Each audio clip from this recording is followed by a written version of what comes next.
Yo, what's poppin', everybody? It's the No Level Cap podcast. We back once again with the crew to talk about all the anime, all the gaming, all the nerd culture, none of the bullshit. Let me introduce y'all to my incredible co-hosts. We've got the collector of collectors, the master of Twitch, Will Coleman. What's going on, Will?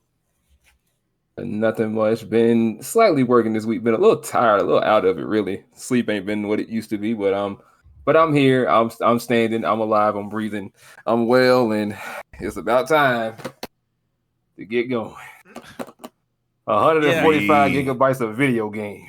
Yun.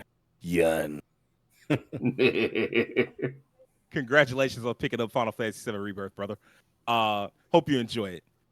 Next up, we've got the Black Daredevil, the secret weapon of No Level Cap, Terrence Flowers. What's going on, Terrence? Yo, so today pretty much just been catching up on anime. I even started a new one just to see how it was, and I actually like it. Tried Delicious in Dungeon. It's actually quite good. It's very different from the stuff that Trigger has done in the past. I like it. I watched 3 episodes. I'll definitely keep going with it. Caught up on Solo Leveling. I watched a little bit. I finished up Ninja Kamui. That's been pretty good so far. But yeah, just been an anime weekend, just watching that, catching up on various shows I've been behind on. So that's pretty much been everything on my end. Okay. Man, getting into his anime grind. I respect it. Next up, we got the living cartoon, the man with the golden voice, Rakeem Beck. What's going on, Rakeem? What's up, everybody out there in podcast land? My week has been pretty straightforward. Just work, pretty normal working conditions through the week.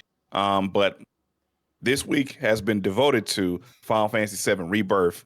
As Will alluded to, him getting into Rebirth, I'm already in it, and I'm in there deep, and I'm loving it. I've been having a blast with the game. Knee deep, King. I've been having a blast with it. I've been playing it incessantly. I'm still in chapter 2, still pretty early doing side quests, getting used to the battle system, figuring out my party's material combinations and how I kind of want to build the characters. It feels so great to play a Final Fantasy game that feels like a Final Fantasy game again, where the world is interesting, the characters are quirky, it takes itself serious when it needs to be serious, and goofy when it needs to be goofy, and the tone is just all somber and dry and dead. This is the Final Fantasy I grew up with. And Square Enix, you'll never see this, but if you ever watch this, I want Final Fantasy like this forever. I need to be goofy, I need to be open, I need to be fun, I need diversity in the cast. I need a lot of customization, and just this is Final Fantasy. It doesn't have to be exactly like this. Make this not 7 necessarily, but like this is the world and world building and characters that we fell in love with. Keep making games like this, please. Whatever y'all did the last 5-8 years with the realism, fuck that. Go back to this. This is what we like. All right, done with my rant. You don't want no more Strangers of Paradise? It had a good class system. I like that. Battle system was cool. It was silly. I liked it. It was silly. But hey, even that's a little goofy. I'll take that. That's true. Yeah. That's big. Chaos. Bullshit. Man said bullshit and then turned on some, what was it, Linkin Park or something like that? Some Limp Bizkit. Yeah, some Limp Bizkit. That's what it was. Yeah, I was like, bro, what? That was lit. Fuck? I actually do own Strangers of Paradise too. I haven't finished it, but at some point I do want to play it again. I have Stranger of Paradise. I just can't make time for it, but I do want to go back and play it at some point. Next up, we've got One Punch Man, the master of combos, Devin Butts. What's popping, Devin? This week, man, it's pretty much Street Fighter 6. Ed just came out, so I've been doing a bunch of content with him. It's super fun. Like they nailed it with his character. Like they brought it home. Like he looks cool. He has cool outfits, even though he looks a little bit like emo Dante. People had mentioned that, and I was like, he kind of does look like DMC version of Dante. But that's been dope. Still been playing Tekken. Unfortunately, I still don't own a PS5, but that could or could not change soon because, as people know, I'm pretty sure I've said on this podcast, I am a huge FF7 fan. So the fact that I don't own FF7 Rebirth right now, I'm getting that itch, man. I don't know if I can wait, man. I know getting that FOMO, man. I was definitely fear missing out, man. I know I can wait to get it on PC, but I really want to play it now, man. So I'm glad that everybody's enjoying it. King got it. Will got it. It seems to be received well, so I'm just hyped for that, and I cannot wait to get my hands on the game, man. Hey man, that's what's up. Okay, let's just do this part. Lastly, of course, I'm Sage Ashford, the man that won't shut up. Look, man, I'm not getting Rebirth for a while. Like I can't justify a $500 expense for one video game, and really, technically, it'd be like 3 because Spider-Man 2's not out yet on PC, and Rise of the Ronin looks amazing, and I want that. But like, that's still just 3 games, and I'm guaranteed. It's possible we get Final Fantasy VII Rebirth on PC by the end of the year. Like, that's still possible, within the realm of possibility. So like that, and then like unless there's like hella DLC for it, but I think they said they weren't doing DLC this time. They just wanted to get straight into making what's the opinion? Regenesis? Is that like the opinion of the We don't know game? yet. Like I think that's the fan theory right now, Regenesis or something. Yeah. But whatever. Re-Zero. Like, no, it ain't enough torture in it for that. So, but if Crisis Core hadn't said reunion, the third one being reunion would have been perfect. that's a good point. That's Very probably what true. it's going to be is reunion. Very true. It's probably Well, they what already it's did it for going to They did that for the Crisis Core reboot, though. They called it a Crisis Core reunion. Reunion. be. Is that what they call? Yeah. Oh, okay. Yeah. Mm-hmm. Speaking of, since I can't justify that $500 expense, what I'll probably just do is finish up Final Fantasy VII remake, which I'm mostly done with, and then I'll probably delve into Crisis Core to scratch that itch, and then after that I'll just let it ride for a while, because by the time I finish both of those games, the discussion about Rebirth should have died down. The FOMO it'll probably have cooled off. I'm still excited to check it out when it does get PC, but for right now I'm just gonna move on. If you didn't know, of course, No Level Cap goes live every Monday morning. We're on YouTube for video fans. If you prefer the audio version, we're live on Spotify as well. All right. So this is episode 99, and we're one away from the big 100. And I know some people are probably wondering, like, okay, well, what are y'all going to do next week? Next week, we're going live. We're going to be on YouTube, on Twitch. We're going to hang out with y'all. We spend a lot of time before the podcast and after the podcast, really, have a hella conversation. Sometimes that should be just as good as the podcast itself. And I've always felt like that's kind of a waste. So next week, we'll be streaming the Big 100 live, and we'll be diving into the spring anime series. We'll also be kind of just BSing and just hanging out. So y'all come check us out. It'll be twitch.tv/NoLevelCap. And on YouTube, look up No Level Cap. But for this week, I wanted to talk about something that I feel like doesn't get enough talk. Like, I feel like there probably are a few videos about this, but I feel like there aren't many. Just the idea of like anime content creators and some of your favorite anime content creators. Like, who do you like look up and make like a habit of like, okay, well, this person drops a video every week or every couple weeks, and I always like make sure I check them out. And I always I love seeing them pop up in my recommendeds or on TikTok or wherever. And so like, I wanted to ask y'all, who are some of y'all's favorite content creators? And we'll start with Rakeem. Okay, so for me, these guys aren't necessarily anymore just anime content creators, but for me, the OGs and who I still watch for every other week has got to be RDCWorld 1. It's their impact on just the culture with their skits, harkening back over a decade ago, way ahead of the curve on that type of content, where it kind of like brought a median between like the average person and the anime fan, and like that comedy related to everybody. I just feel like they were like way ahead of their time, and they were able to keep consistent for such a long time. And to this day, I still watch every post, every skit, like their Twitter, their YouTube, their live streams, because like their impact of those skits were just so big for me. Like watching, I remember the basketball skit they did when they like how playing basketball like it was in the anime. And then that was like right after I watched Kuroko no Basket. They nailed it. The one of the most famous skits that I love personally was the one where like where the dude tries to use anime moves in real life and just get punched in the face over and over again. Too far. That was pretty much the one that blew them up. That was it. That was it. I mean, like, they had some ones before that, but like that was definitely the one for me where I was like, oh snap. Because at first I was like, are they kind of making fun of anime? Because like I didn't know who they were at first, and so I was like, are they making fun of anime? And then like the more I watched them, I'm like, nah, okay, these dudes just died in the wool anime fans. This is cold. Let you get away with. Wow. I love how the last skit he actually beat the dude with the anime moves, the combos. That was pretty funny. But yeah, I just like that content and like how they've evolved over time. Of course, they don't just deal with anime; they talk about sports. They talk about general topics, topical things of that nature these days as well. Some nonsense that we would never talk about, like can the 6 of us beat a Jaguar? Yeah, like who talks about that stuff? The answer is fuck no, you can't. No. But just all of their personalities come out. They have differences, but they all work together and gel so well. And as a group, as a dynamic, it just works, and it's worked for so long. A decade. They're like the Maximilian dudes of anime skits.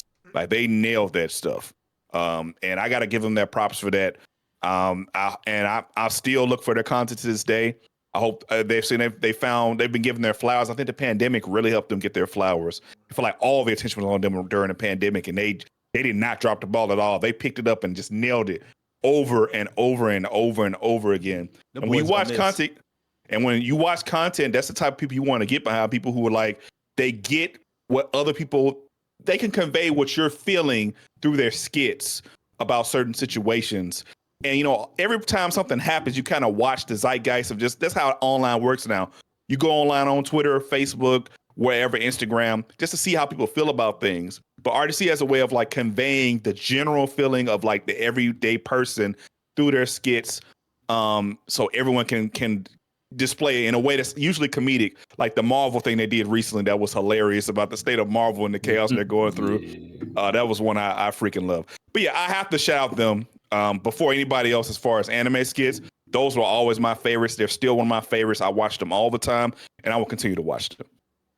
That's a great pick. That was one of the several that I had, and I knew somebody was gonna say it, but I wanted to make sure, just in case we had that classic, like, oh, everybody thinks that this group is going to be mentioned, and so nobody brings it up. I'm glad you did. I'm glad that was the first one mentioned. Those dudes are the GOATs. They're probably responsible for bringing a whole new generation of kids into anime just off their content alone. Definitely.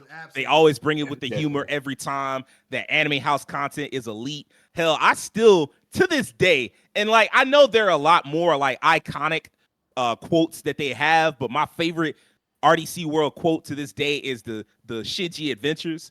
Just the description, oh my God. Like the way that they describe, like Shinji Adventures is the way that I refer to like any just random generic bullshit that they just put on the airwaves in Japan just for like time filler. And it's like, why the fuck did they even make it Shinji Adventures? It's like, man, get this Shinji Adventures ass anime to fuck off my screen. Like I still fuck with that shit. Like, and the fact that they've been doing it for like a decade, like that's top tier stuff. And I got nothing but respect for them as creators. Devin, what's your first one, man? Who's your first creator? I'm gonna go ahead and give it to a guy that I think I ran across his channel like right when he was kind of just starting to pop off a little bit early on, and now he's like over like 1.3 million.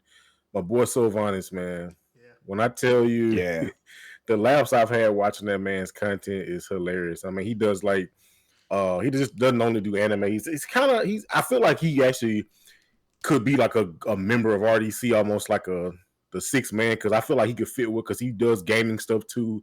He focuses more so on anime, but he does like gaming stuff as well. But just his sense of humor, like with his videos, is hilarious, man. One of my favorite videos for him was like when the protagonist is just like OP, like the protagonist goes through a small training montage and beats the villain. The villain's like, I've been training for 1,000 years. 1,000 years or whatever. And it's like, the protagonist is like, that's cool and all, but this little 3-minute training montage I got for you, it's about to be some heat. I'm tell you. Like, that was one of the funniest things. I'm like, man, if that is not the truth. We see so many like tropes and like archetypes in anime, and that's one of them. Like the protagonist, I mean, Naruto, and basically I think he was really basically kind of a friend of Naruto's, like, even though he did go through a training session, but it was like, you think Naruto? I feel like Bleach is the best example, because Bleach is them the dudes that, because like they really like a lot of them Shinigami really was training for like hundreds of years, only for Ichigo to come through and train for like 2 weeks. The montage lasts 2 episodes, and he come up there and be like, I'm ready. Like, but also Naruto versus at the end, though, he was still like, when Madara came back, how long Madara been dead, and he was like the Uchiha. Was it like but like he didn't get no training? They just gave him some shit, right? I'll say the montage that he got would have been against Pain. That was pretty much his training. Yeah, that's the one I remember. Yeah, but it's just like that trope is so hilarious because like that's how it is. You'll see anime and Sage's right. Bleach is a good one because I mean I always have this joke that Ichigo is like he's the chimera. He's the chimera of anime protagonists. He's a Fullbring. He's a Spada. He's a Visor. He's a Hollow. He's a Quincy. He's also a Saiyan. You know he's a god of destruction as well. He's everything. And at one time he was on a flying carpet. Yeah, he also had a golden armor. Wow! You know, he went. So it's like, but yeah, man, I ran across his channel, and ever since then I just like every time he posted a video, I had to watch it. I went back and watched his backlog of stuff when I found his channel. Like this guy's hilarious. His Japanese, like he sounds like when he does like those voiceovers, like he sounds like he could be like a dub for like some like Japanese. He sounds so good with it. I'm like, oh, this dude is really in the culture. Like he really rock with this stuff for sure. So man, shout out to Sylvanas. He deserves all the success he's gotten. Like I said, his channel rose pretty fast. Like I said, he's like 1.3 million right now. He's still making great content. I love his gaming content. He always makes tropes about those, but his anime content is top tier, man. So yeah, I gotta give my shout out to Sylvanas, man. Man, I think my favorite two of my favorite Sylvanas videos got to be like the one. What's the one where Bleach first came back and the dude just showed up and like it was like basically like pulled out the gun. It was like, man, like, you said go ahead and kill you if Bleach ever came back. It was that one was hilarious. Top tier content. Yeah, and then the other one, not anime related, but just the one was like when the boss keeps targeting the wrong character. Yeah. Oh my god! Go ahead, say it. If anybody's played a JRPG before, they know exactly what that experience is like. Where he just keep hitting that one character. You like, bro, I keep having to revive this same character. Like, what the fuck you got against them? Hey, don't be playing Shin Megami Tensei. You just praying they don't hit your main character. Final Fantasy 13. Yep, that's another one. Yeah. Like man, those two videos just absolutely top tier. But I agree, like Sylvanas is a goat. He's a goat coming up. You know, like he's one of the young goats. He's still getting it together. But like, man, I've enjoyed seeing his rise. Like every video I've seen of his has been funny. Another one I want to mention real quick is the one where he has a friend that doesn't watch anime and he's trying to convince that person. That's good. I had to mention that one. It's like, that was pretty funny. This is anime. And I'm like, anybody that's watch anime, especially when you were growing up around kids that didn't watch it, you felt that 100%. Oh, what's up, Keen? Oh, so I was thinking about that. I was like, I was very lucky that a lot of people in my family around my age did watch anime, but if you had like older siblings, they were like, "What is this?" I ain't know like what is it? What am I watching? That experience, I think, for everybody at our age, at least, you know exactly what it's like because like not everybody like you were lucky if you had a few friends that did watch anime because like a lot of that shit was not common when we was growing up. Will, what about you, man? What's your first creator? Okay, my first creator is someone I'm gonna veer off from the comedy skit perspective and go more towards the analytical perspective, the more analytical and news side. And it's someone I have been watching, and I didn't think nothing of it till I seen him in my sub box. I was like, I've been watching you for damn near 10 years. And y'all may know him. His name is Glass Reflection. Oh, yeah. I've been watching him for a long time as well, yeah. Yeah, and I love his content because I started picking up on his reviews when he was doing them, like the Gurren Lagann review, the Clannad reviews, the Angel Beast, the this, and that, and the third. Shows that I had watched at the time, and I'm like, these are really good reviews because he's getting to the point, and on top of that, he's not being biased, he's not being clickbaity, as I've seen like with a lot of other like quote unquote reviewers or analysts on YouTube, where they make the thumbnail, then they be like, this show is the worst shit possible, and then they'll list all they'll go down an arbitrary list rather than try to be nuanced in what they're saying. They're just like, oh well, this happened, that happened, that happened, this happened, this show sucks. And they'll go on and drone about that for 10 minutes. I can watch him and be comfortable and be like, I see what you're talking about. I see what you're saying. I understand. Let me check this show. And he don't really spoil shows like that really either. So I truly enjoy Glass Reflections' work. He's been around for a very long time. He's only at about close to 600K from what I've last seen on YouTube. But I think he's really good, and his production value was very good. He's kept his production value up very well over the past 10 years. So I gotta say, Glass Reflection is very, very good. I enjoy his content a lot. Does he still have that intro of like, let's jail? I think he does. I hadn't watched one of his most recent videos to see, but I think he does. I know that's something that he used to do. Like, yeah, I've been sub to him for a long time, so I know who you're talking about as well. Yeah.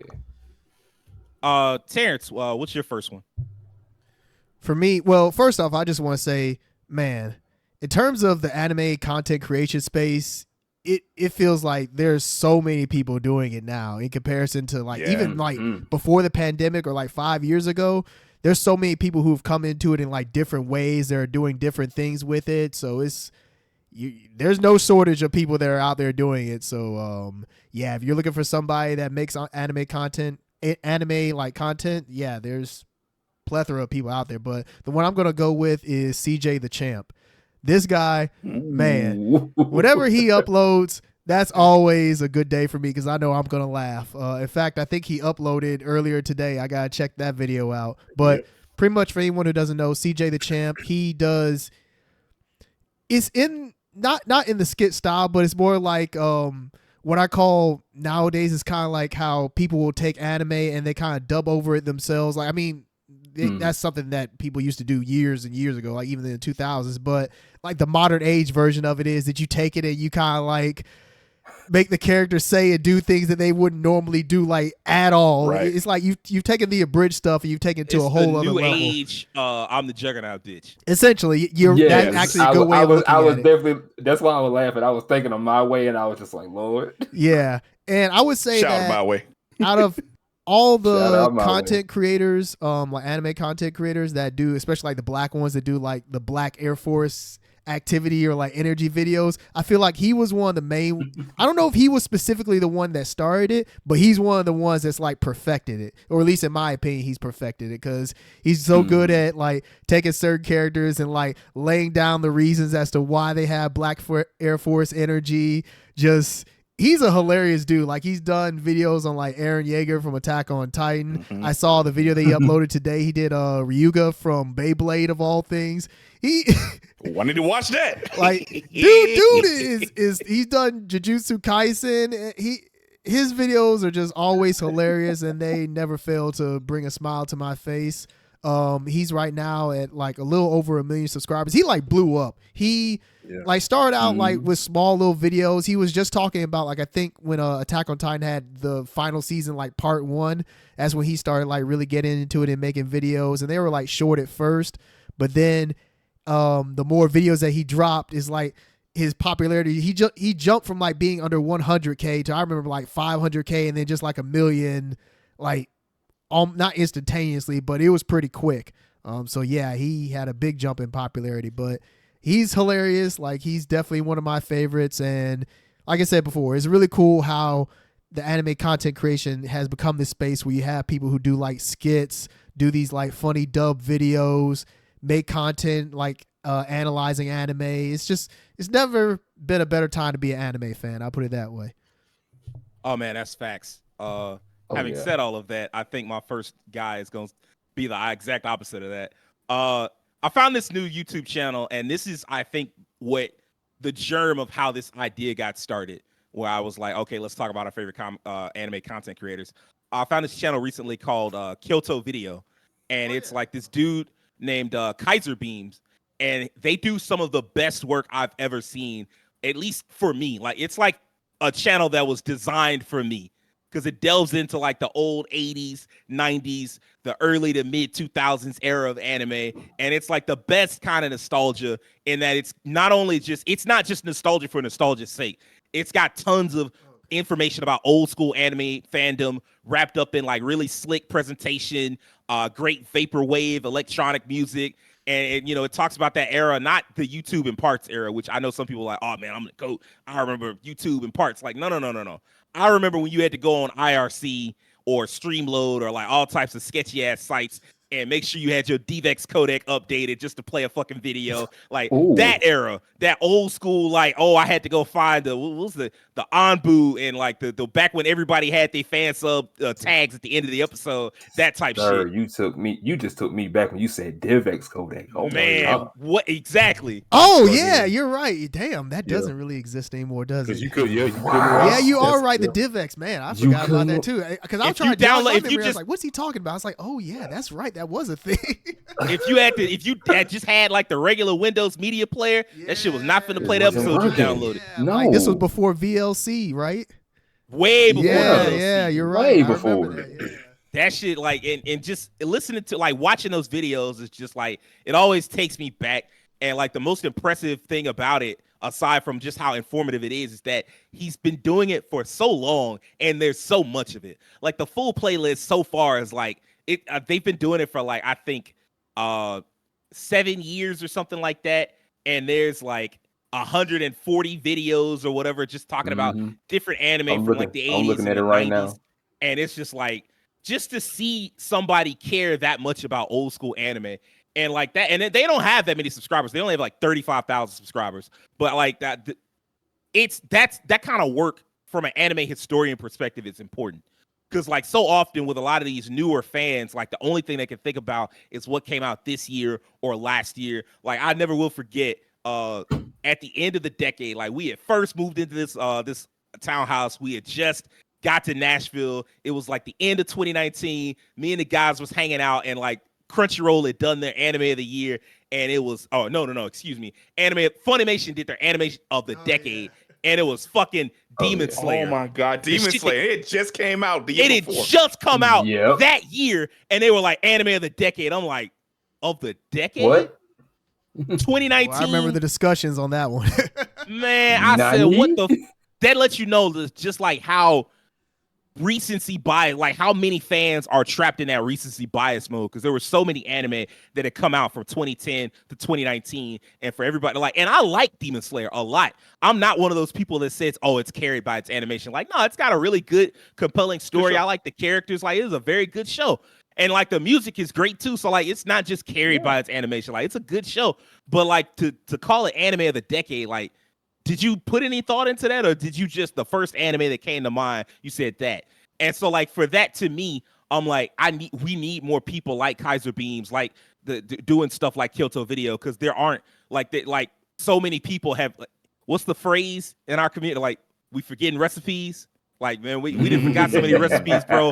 Like, it's so many. Even in Toonami anime, like, you know how many people don't remember Gundam Wing? Like, they might remember G Well, that's Gundam, wild. but they don't. Oh, I know, my right? God. How big was Gundam No. Wing when we was growing up? No. And like It now, was the mech show. it was the mech I ain't show. forget. It was the one that That's- brought pretty I much ain't it brought forget. Gundam to mainstream. Well, American It brought- mainstream. It brought Gundam to the West, and or like Outlaw Star. Like, don't nobody talk about Outlaw Star no more. Like You nobody. heard me, Sage. Don't know. I'm sorry, like, Mhm. But you know it's the truth. Like, it's so That's many why it fans hurts. now. Yeah, Mhm. You know what I'm saying? Like, it's so many fans now that don't know any of the old anime, let alone like some of the stuff that didn't come to Toonami but was big back then. Like the stuff that you'd see on like, you know, go to Suncoast and you see like the big like X 1999. Like it's so many people that just they gonna be Wow. like, what the hell is that? What and is it's that? like we need more people talking about all that old school anime before it just vanishes into the ether forever. And so for that, I really appreciate Kyoto Video and Kaiser Beam. So that's my first one. Dope. Terrence, let me see your second one, bro. So someone that I've been following for quite some time, they're they've been on YouTube a long time, like pretty much when YouTube was like in its infancy. They're part of the Trash Taste podcast now, but they've been on YouTube for a long time, like even back when their channel was called something totally triple OG. different. Yeah, I'm talking about Giguk. Giguk is like, he's been on YouTube at least a decade, at least. But even back At when the minimum, his yeah, channel was yeah. called the Anime Zone. Ooh. Dude's been covering anime for a long time, and it even as like some of his contemporaries like Joey the Anime Man, and a couple of other people who used to cover like anime in depth, they've kind of like veered away from that. They're more so about like the lifestyle of Japan and just more delving more into like Japanese culture, because that's important too. And I mean, not as many people are just straight up reviewing anime like there used to be. Like that used to be like a really hot thing, but now people take like a different twist on it. But he's still one of those guys that'll still do like video essays on certain anime, just hype up certain shows, review certain anime seasons. And I always just love watching his videos just because not only he's a funny guy, but his perspective on certain shows I like hearing. I know, what was it, like last year, maybe a year before, he talked about Recreators and how it felt like nobody really had talked about that anime, despite the fact that it was pretty good and it's pretty much like Fate Stay Night essentially, but it's a Fate that nobody really watched.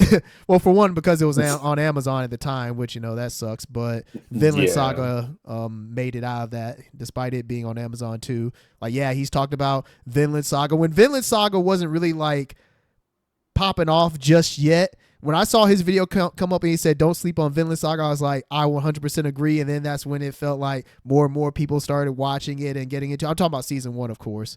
But yeah, his videos have been very important to me just throughout my time as an anime fan, especially in like the 2010s. Like he's talked about several anime that I really like, and it's just been interesting just to see him continue to do that, despite the fact that a lot of other people aren't as into talking about anime in the way that he does now. But yeah, he's one of the content creators that I really respect just because he's been doing it for so long and his content still has that high quality to it. So that's who I'm going to pick as Giguk. Devin, what you got for us, man?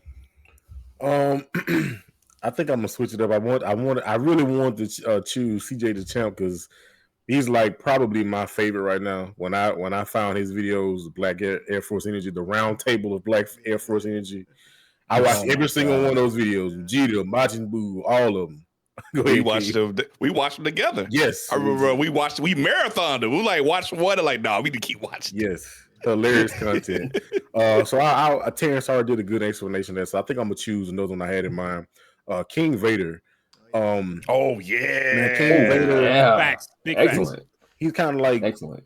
in that era. I feel like he kind of came a little bit after RDC somewhere down the line, but he brought this new style to like anime content. Like it was almost like he would make like these music video-esque, like he would have like choreography, just like some of the craziest stuff, man. The costumes.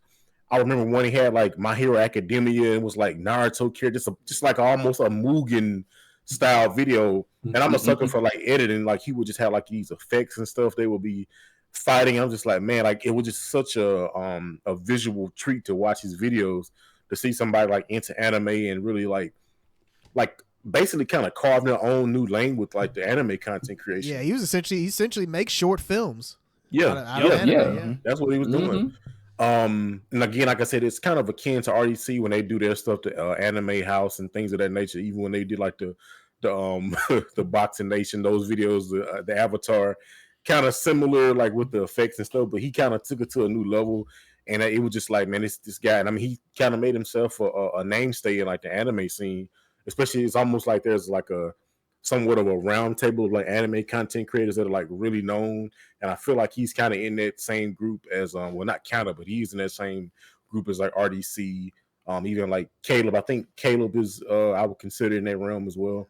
I gotta give a shout out to King Vader, because like I said, I'm a sucker for editing and just like thinking to myself, like, man, how did he do this? How does he do that? And then like he would have like some dope beat.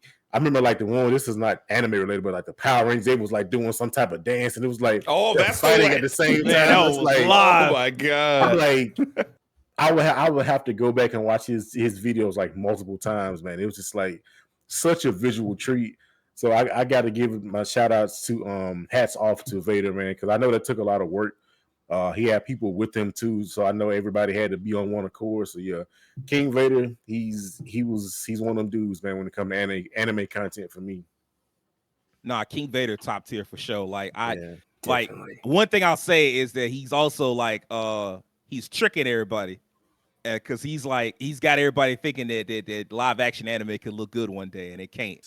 Like it can only look good when you have that level of passion behind it. But like most of the time, people just be doing it for the money. And yeah, so like when you have somebody that is interested in that loves anime, like you can see the love that he puts into every film, like short film that he does. And he's basically RDC. He's like if RDC's like the comedy side, he's like the drama side. And yeah. like he Mm. does like the serious, like cool it was hood Naruto, hood, Cowboy Bebop and shit. And that shit cool. But it's like people be watching, they like, oh yeah, see, it can be done. Like, no, it can't. Because people don't have that level of Yeah. love for the product, like for the shows that they be adapting and turning into Netflix stories and turning into movies and shit. They don't have that kind of love. Like you can tell he got the love and he's really invested in making the characters look as cool as possible in live action. And a lot of people be like, hey man, can it work in the budget? Oh, it can't. Well, fuck it. So, Yeah. The problem but is yeah, if they do so, they need to reach out to people like King Vader and stuff. absolutely. But they Absolutely. probably like, nah, we got it. We know better. It's like, no, you don't. I know you've worked with Netflix before on some stuff. So Yeah. He's got some Netflix collaborations, and they should collab with that man more because he be doing it big. Rakeem, what's up? What's your second one? Okay, I'm gonna go in a different realm this time. A couple years ago, I kind of got into this. I love fighting game. However, I noticed a couple years ago on YouTube, there's an area of fighting games that serious fighting gamers will never really look at. But I found very interesting is that there are YouTubers that only cover arena-based fighting games based after anime properties and only those games. People who were kind of doing that back then were like Afro Senju and Dado Doya. They kind of do a little bit of everything. Now they're playing Tekken now for all things. But one guy I really liked was this YouTuber called Globeku. And the reason I like Globeku, I really got into Globeku because he would take you into these arena fighters and he'd be like, oh, you think there's no depth here? Oh no, this is how this shit got some technical shit to it. He'll show you the combo strings and like what you can cancel. And like he'd set up tournaments and like really delve deep into communities. He'd tell you what anime fighters are worth investing in, which ones weren't worth investing in. And you could tell there was a real love of just that arena fighter style that like if you're in the fighting game circle, we kind of turn our noses up at those games. But he like has kind of a love for those games. And like every time a new one comes out, and they're very popular, so there's always a new one coming out, he covers them. Like I remember watching his My Hero Academia fighting game coverage, the Demon Slayer fighting game coverage, and I would see him doing combos with certain characters. Like, oh, that's really cool. Like, you can cancel this like this, and like there's really some technical elements to this that I would never look into because it's not my wheelhouse. But I find fascinating to watch. And of course, we're all fans of anime and anime properties. So if you can make cool characters I love from anime look cool and do cool shit in an arena I'm not used to, I find that very interesting. So I just really like Globeku's content. I like the fact that he like has this kind of community building thing where he hosts his own tournaments and shows competitive sides of arena fighters, because it's just an area that most people wouldn't expect to be very competitive because they're usually casual, heavy games. So yeah, I want to give a shout out to him. Kind of a little niche, but I like his content. I watched a lot of it. Honorable mention to Dado Doya and Afro Senju as well.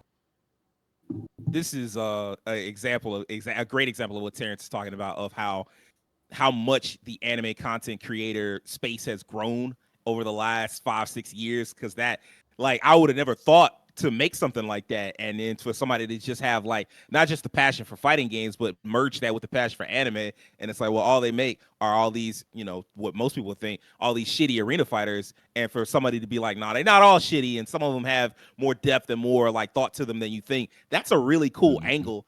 And like, man, I that's genius. And it sounds like he deserves all the success that he's getting. Will, what's your second one, bro? Well, Terrence mentioned Giga. We know him as Guard.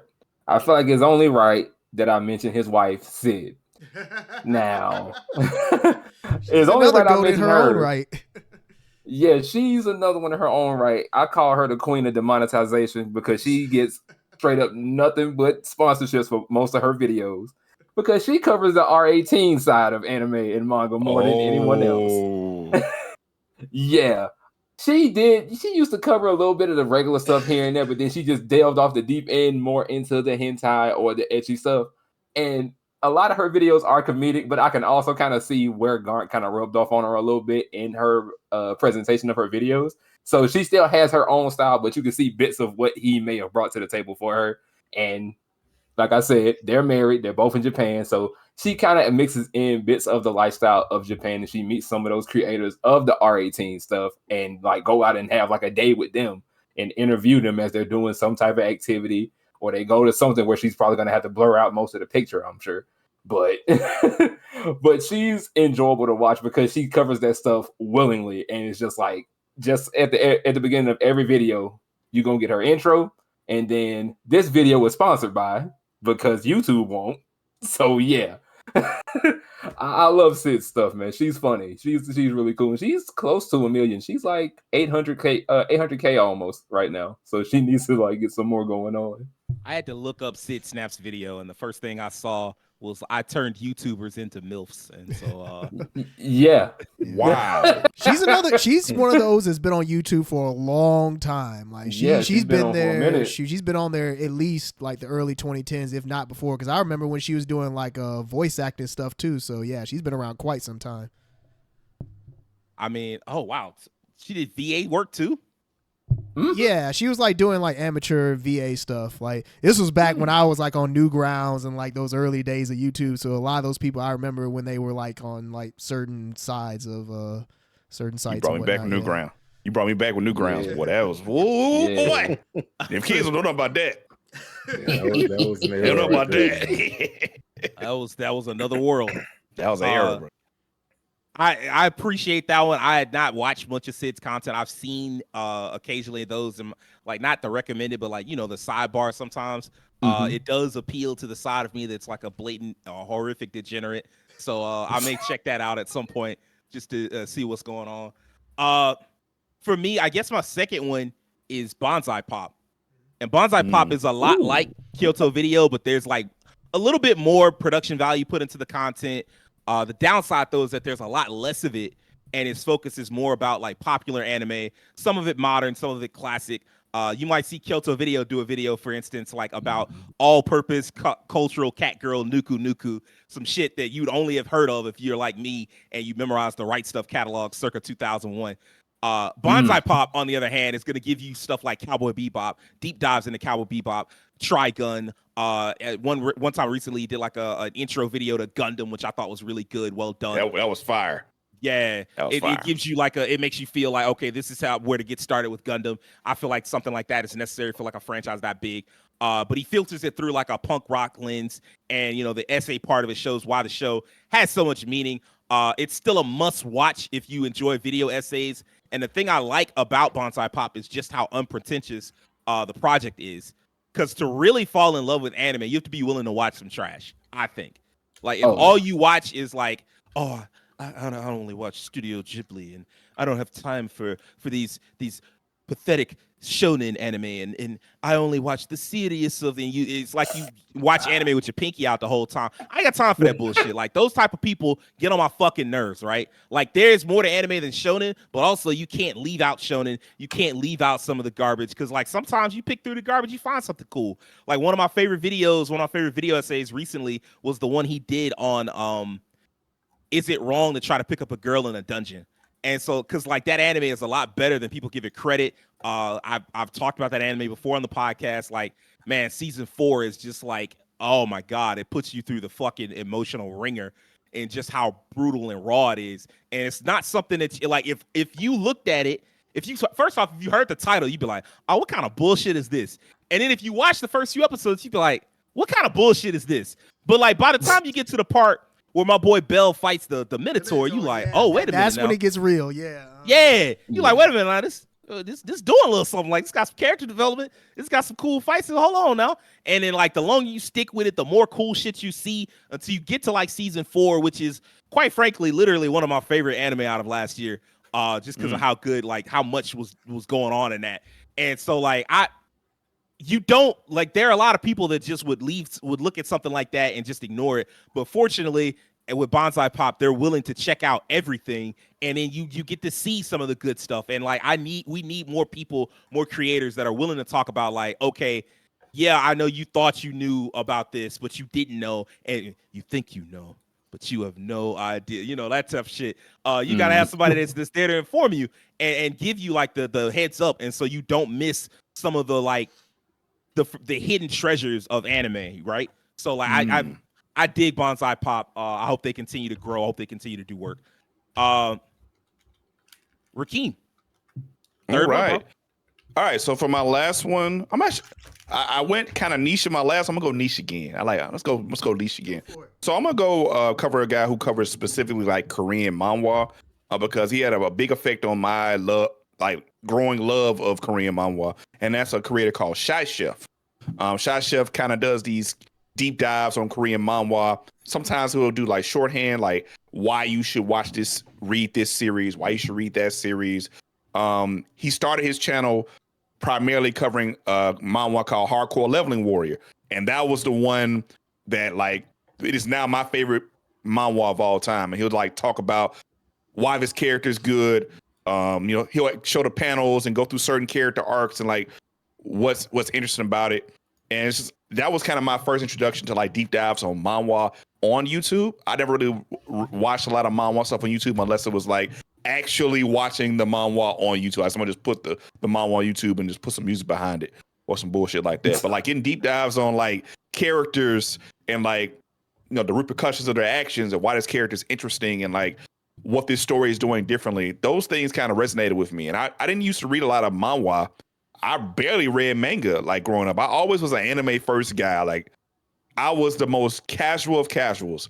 I didn't watch anime online until like college.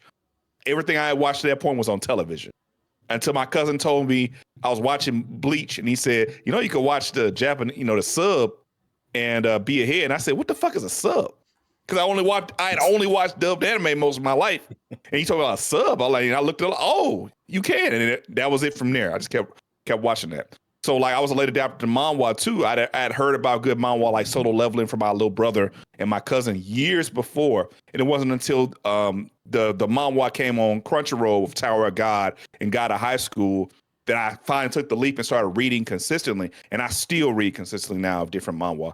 And during that time I started watching Shy Chef, and he was a great like beginners friendly video guy for people who are getting into Korean manhwa and like different series to check out. He'll give basically like almost daily or every other day, give you a new series to check out and why this series might be good or like why this series flips certain ideas on his head. Like, okay, you've seen the overpowered protagonist trope. Well, this series over here does it a little differently. You like Solo Leveling, you might like this. It does it a different angle.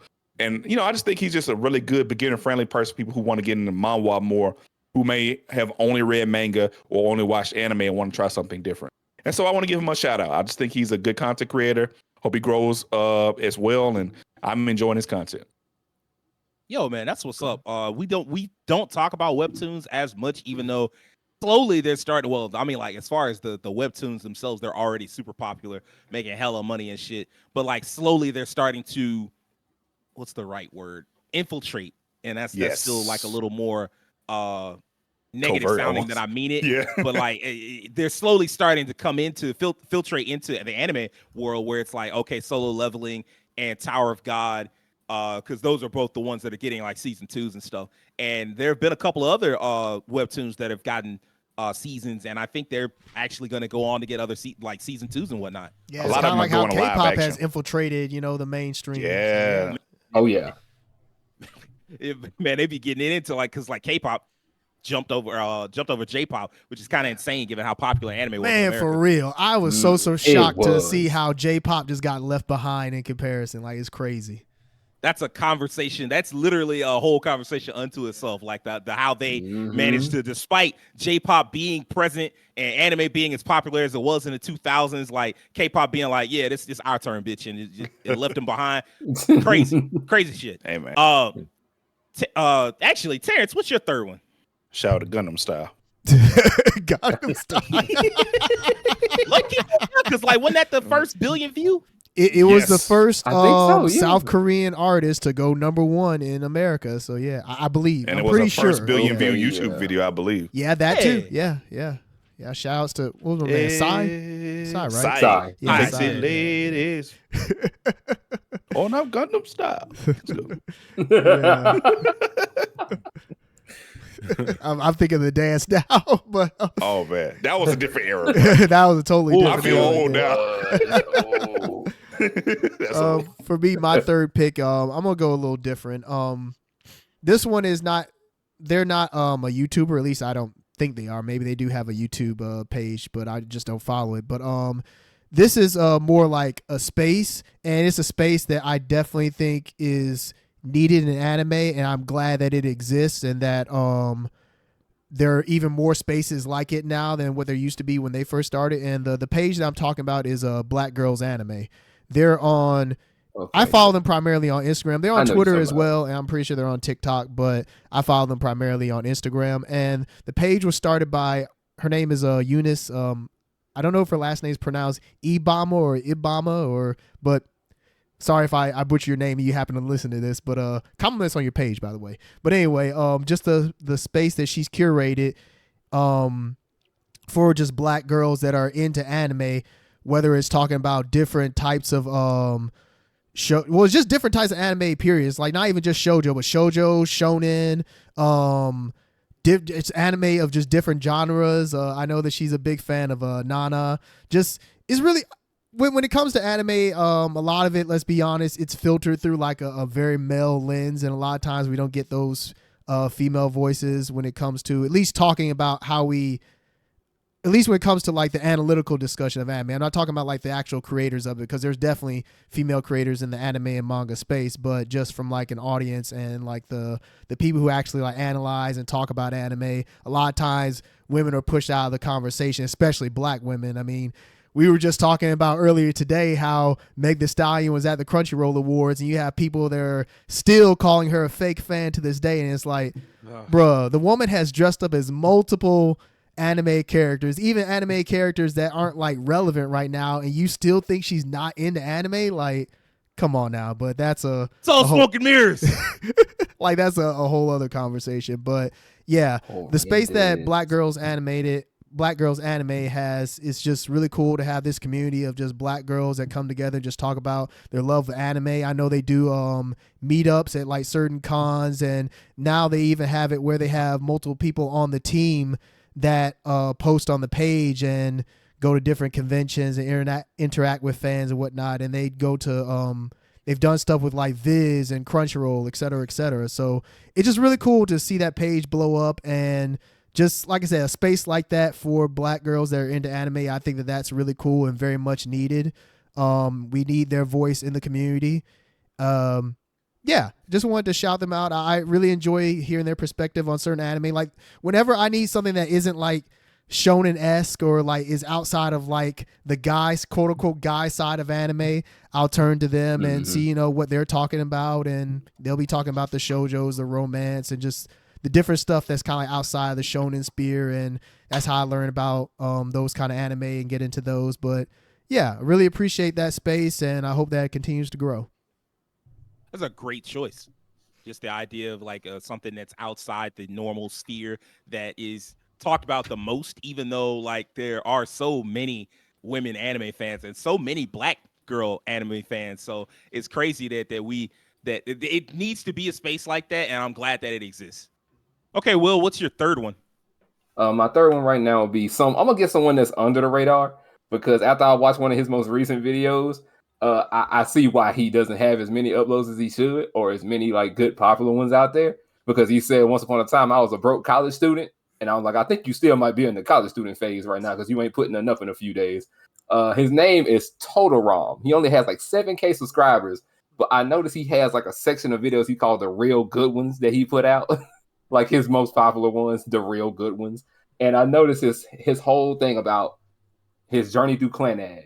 He watched Hyoka, Angel Beats, K-On!, Haruhi Suzumiya, Lucky Star. I'm like, you watched that whole era of KyoAni and Key stuff. That's really fucking dope to see you kind of like go through that and enjoy that. And one of his videos I need to watch, he did 2 years ago, Companionship and Calamity. What sold me on Berserk? I want to see what that's about. Let me ask you a Hey, question. what's up? And What's this is up? really gonna be directed towards you and Terrence. Do y'all feel like Key and Clan, like that era, also kind of fell into that same trap of like this was super popular at one point and now nobody knows what the fuck it is? Yes, I think so. I feel like people. But Let me. ooh.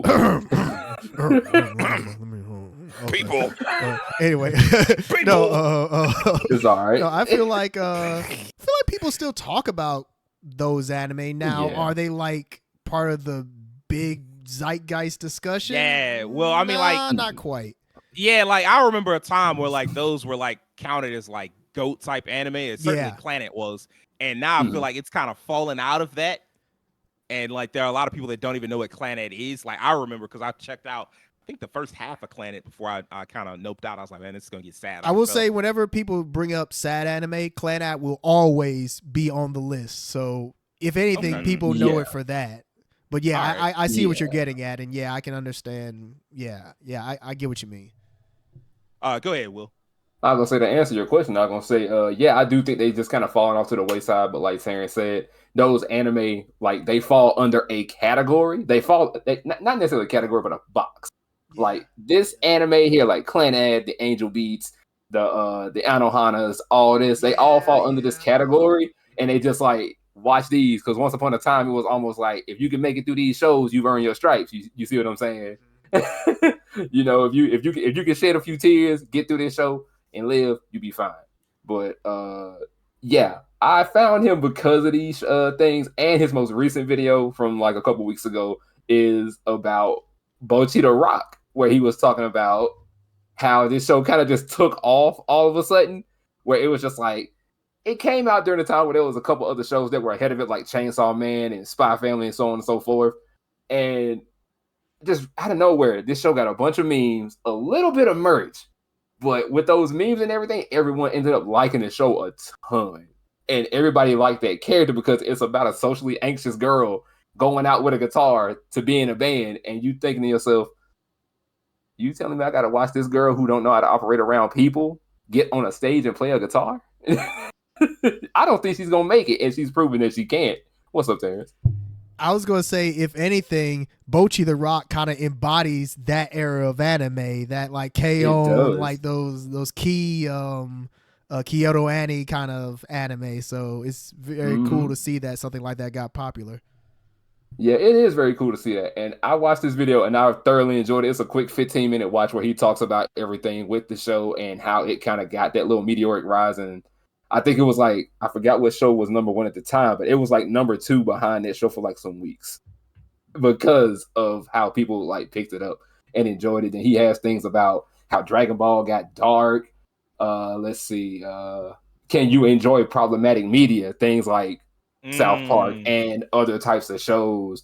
Or, you know, he even talked about watch orders for shows that got like random watch orders, things like the Fate series and everything else under the sun where you got to watch this for Monogatari. That's the show I'm thinking of. You got to watch order for shows like that. He says it's dumb, but I'm pretty sure he goes more into detail on how that it's just like, why do I have to watch it this way when I can just watch it as it came out? But I'm going to be confused because something's out of place here, or I have to watch this first, so I got to watch that last, or these episodes of these shows go in between each other, because I think that's how Horimiya works right now, because everything from the first season to this little side piece show is in between, and you have to watch this here, watch these 2 episodes, go back, watch episode 2 and 3 of this, and watch 3, 4 of Horimiya side pieces. Now it's just like, that's kind of crazy. But Totoro so far has been quite interesting. Like I said, his output isn't high, but he has 7K subscribers, so I think he's doing something right here. And I think if he keeps at it, if he finds the time to do more shows and talk about some of the things that most of these anime do have going on, I can see him rising up the boards a little bit. Okay. It's good to hear about like some of the like lesser known creators. We often talk about like the biggest people.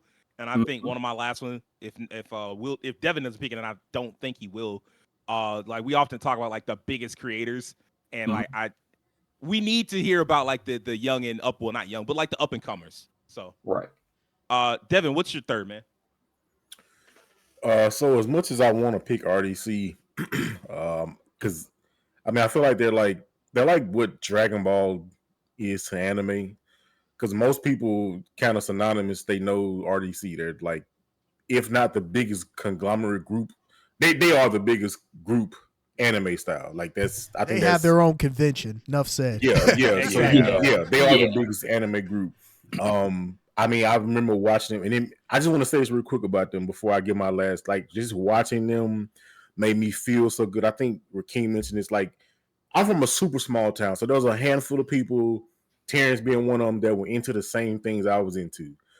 So just seeing and other people that looked like us on the screen, like they were into anime, they also were into other stuff. So they weren't like this perception that everybody likes anime. They're weird. They're just like actually those type of guys. The Nick no, we like other things too, sports, whatever. So that was just dope for them. But what I'm going to get, I actually just remember this guy. It's been so long since I watched him like that, but I remember he was a big part of like just my anime consumption on YouTube. This was like a while ago. White Manga. I picked him. I used to watch this guy because I'm an artist and I do art and stuff. And at a point when I was in grade school, I used to draw anime stuff all the time. And I think I found out about White Manga like not too long after I had first saw a Shonen Jump magazine in Walmart. I can't tell you how I felt like it used to be gaming magazines for me. So one day I'm just going to them, and this is crazy because magazines ain't even really a thing like that. They're almost going to turn into like a relic of the past. Like nobody really buying magazines. But man, I used to go see the magazines and the gaming magazines. Oh, we got PlayStation magazine, Gaming Pro. All of a sudden, I saw one day. I was like, Shonen Jump. They look cool. In the Who that plastic character? bag. Who that little character with the blonde hair and the orange and blue suit on? Who that? Oh, that's Naruto. Okay, I see it.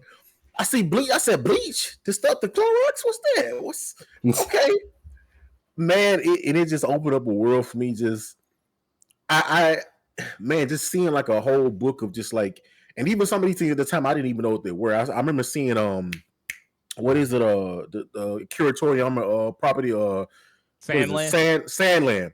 I saw that for the first time. I'm like, who is Beelzebub? I was like, I remember saying I that. remember it. Like, I remember that vividly. Like, I saw it again. I'm like, I saw that years ago. Man, it was just so dope. But then to find a person on YouTube that also he's an artist, a manga artist.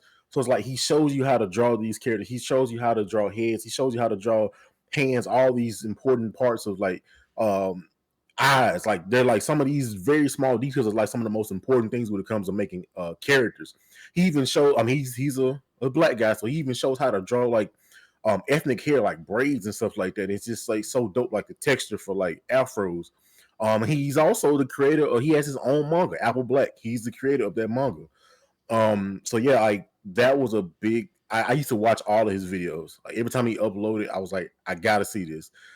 So yeah, I gotta give a shout out. I think he's still going pretty strong. I think now he's like a little over 500,000. But yeah, I remember watching this guy like super early on. And it's just so dope to see him like where he's come from now to have his own manga, which I think he's actually doing pretty well. Like he's got great art. It almost the vibe of it almost kind of reminds me of Bleach a little bit.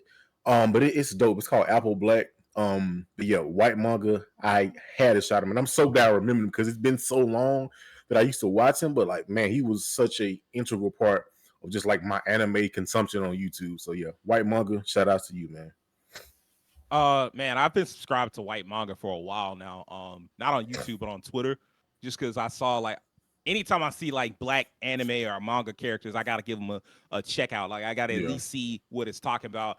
It may not be good but if it is, I gotta like see. I gotta know for myself, just because anime has been such an integral part of my life for so long, and like quite frankly, I wouldn't know none of y'all without anime.